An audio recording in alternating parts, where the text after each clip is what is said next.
This is the Lone Creator YouTube. We hope this video helps. You begin by preparing the module and data model so the PDF has the right source. Once developer mode is enabled, update the apps list and install your custom module. Create or extend the Python model to expose every field you need. This ensures QWeb can render them. Then add a QWeb template file in your module's views folder, naming tname and tcall consistently. Make sure templates include header/footer blocks and save before the next step.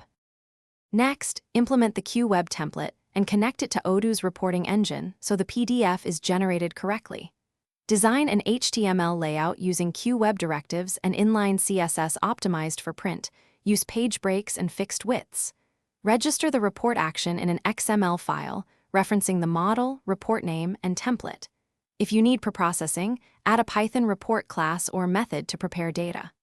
Once linked, update the module and test, render. Finally, test and finalize the PDF report so it works reliably in production.